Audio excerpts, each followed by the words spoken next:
अस्सलाम वालेकुम व्यूअर्स, कैसे हैं आप सब। उम्मीद है कि आप सब ठीक होंगे। आज की हमारी रेसिपी है बेसन दूध का हलवा, जो कि बनाना नहायत ही आसान है। और इसके लिए जो हमें अज्जा चाहिए वो ये हैं कि 1 कप हमने लिया है इसमें बेसन, 1 कप हमने ये शीरा लिया है। आप लोग चीनी भी इस्तेमाल कर सकते हैं, या आपकी मर्ज़ी पर है। 1 कप लिया है कुकिंग ऑयल, हाफ kg लिया है दूध, 4 से 5 अदद आप लोगों ने इलायची लेनी है। आप इसका इलायची पाउडर भी इस्तेमाल कर सकते हैं, तो वो भी ठीक है। और कुछ लिए हैं बादाम। अब अपनी शुरुआत कर चलिए बनाना शुरू करते हैं। सबसे पहले लेंगे कुकिंग ऑयल,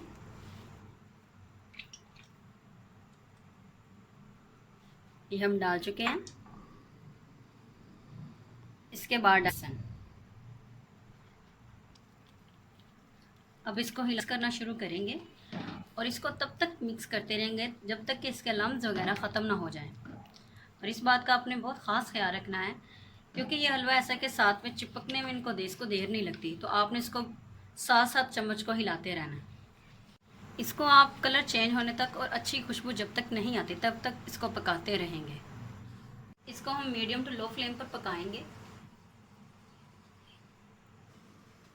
आप ये देख सकते हैं बिल्कुल मीडियम टू लो फ्लेम है। हमने इसको जितना रोस्ट करना था कर चुके हैं। अब इसमें दूध डालेंगे और साथ साथ चम्मच हिलाते रहेंगे।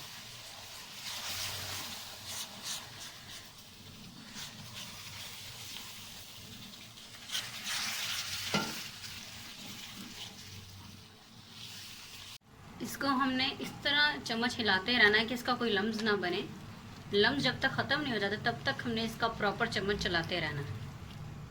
ये देखिए हलवे ने जो बेसन का हलवा बना रहे हैं, इसने घी छोड़ना शुरू कर दिया। इस पॉइंट पर हम पहले इसमें इलायची डालेंगे। आप ये देखें इस पॉइंट पर हम इलायची ऑलरेडी शामिल कर चुके हैं।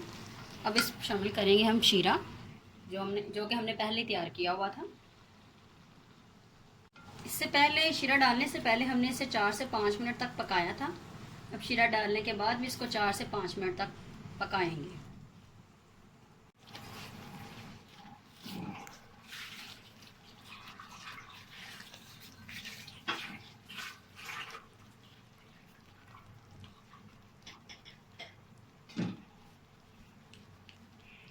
हम इसका चम्मच तब तक हिलाएंगे जब तक इसके लम्स ख़त्म ना हो जाएं।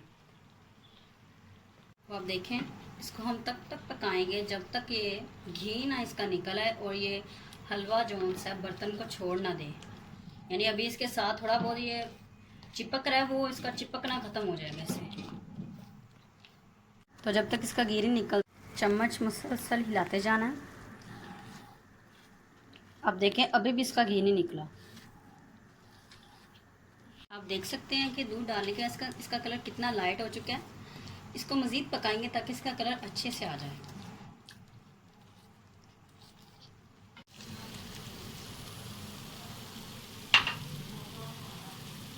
इसको फिर से चम्मच हिलाएंगे इसका।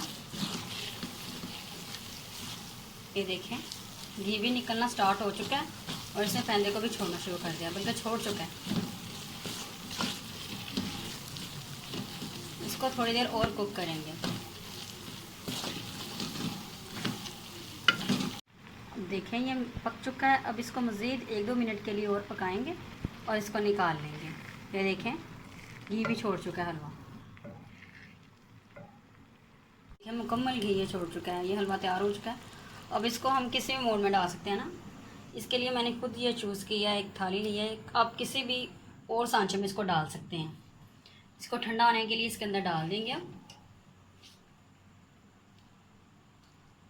ये देखें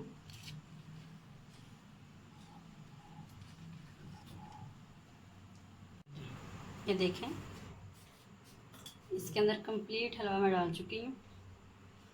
किसी भी स्पैचुला से दबा देंगे ताकि एक शेप में आ जाए। ये देखें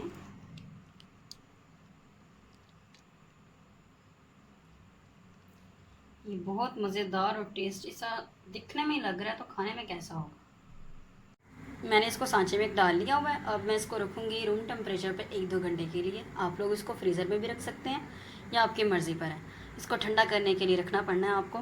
तो अब मैं आपको मिलती हूँ इसको ठंडा करने के बाद।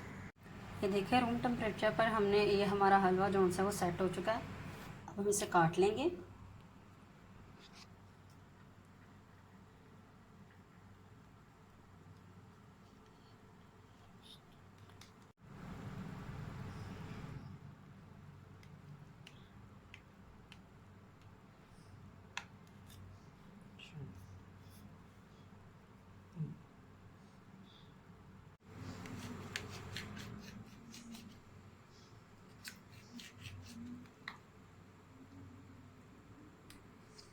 इसे निकाल लेंगे। अब देखें ये कितना अच्छा हमारा ये फ्रीज़ हो चुका है और कितनी प्यारी ये क्यूबिक फॉर्म में हो चुका है।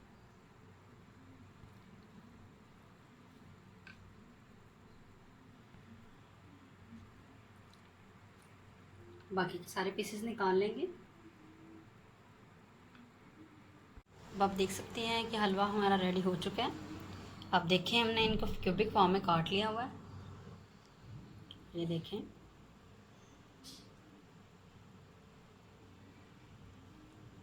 कितनी अच्छी इसकी शक्ल है।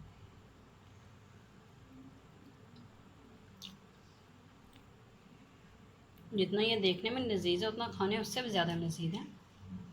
आप घर में इस तरह की रेसिपी ज़रूर ट्राई करें और मेरे चैनल को सब्सक्राइब करना आप मत भूलिएगा। अल्लाह हाफिज़।